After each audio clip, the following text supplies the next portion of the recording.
Lors du deuxième conseil municipal à Coulonges-Chamiers, le maire réélu Thierry Sipierre a listé ses adjoints qui l'aideront tout au long de ce mandat. Le premier adjoint est Jean-Marc Mathias, adjoint aux travaux, à l'urbanisme et au développement durable. Il y a ensuite Nathalie Boucher, adjointe à l'administration générale aux finances et à la vie citoyenne. Rodolphe Ferrazzi, adjoint à l'action sociale, à la sécurité et à la politique de la ville. Il y a aussi Stéphanie Dumonceau, adjointe à la vie associative et à la culture.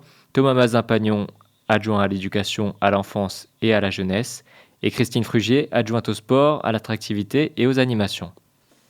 Dans les autres conseillers municipaux, certains sont rattachés à ces adjoints. Ils ont donc des délégations. Il y a Norotiana Rakoto Arisoa, qui est déléguée à la vie citoyenne, donc rattachée à Nathalie Boucher.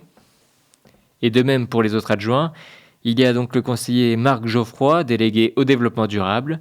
Il y a Daniel Dubois, qui est délégué à la tranquillité publique, rattaché à Rodolphe Ferrazzi, et Elisabeth Guillaumeau, déléguée à la vie associative, Laurent Lafont, délégué au sport, et puis Marie-Pierre Crédoz, déléguée à l'enfance et à la jeunesse. Dans ce conseil municipal du 1er avril pour la commune de Coulonges-Chamiers, il y a eu aussi les votes de chacune des commissions qui ont pour thématique les mêmes intitulés que pour les adjoints.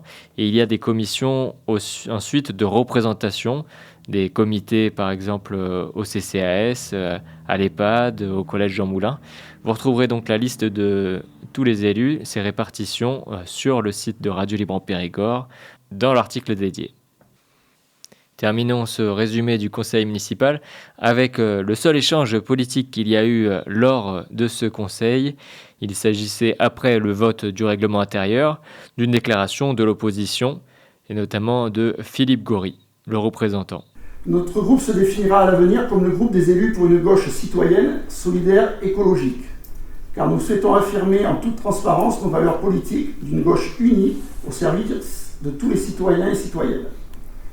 L'idée du ni droite ni gauche, ou de droite et de gauche, est pour nous une erreur politique majeure avec l'arrivée du macronisme depuis 2017.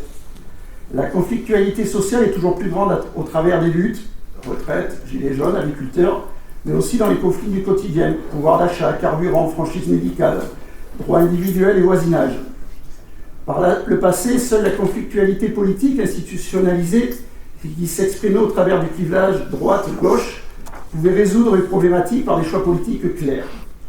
Avec la dissolution de la polarité droite-gauche par un nombre toujours plus important d'élus sans étiquette, la démocratie nous offre le spectacle d'une abstention record à toutes les élections d'un côté, et de l'autre côté, un défoulement de haine et de racisme prôné par les partis d'extrême droite, toujours en forte progression en vue de 2027.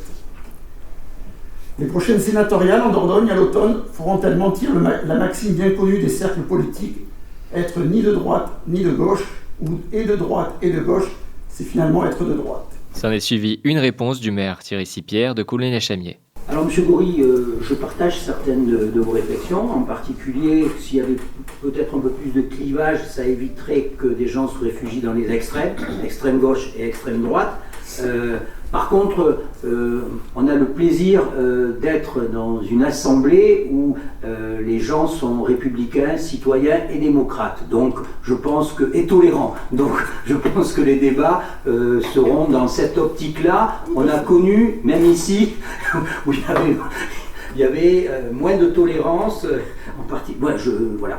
Et vous avez raison, au département, c'est exactement pareil. Mais cette différence entre droite-gauche et le fait de l'abstention, ça vient aussi parfois du fait qu'il y a des alliances qui se font, qui sont parfois contre nature. Voilà, c'est tout ce que je veux dire, parce que des fois, on ne sait plus où est la droite, la gauche, le centre, ici et là. Et parfois, c'est vrai, les électeurs ne s'y reconnaissent pas.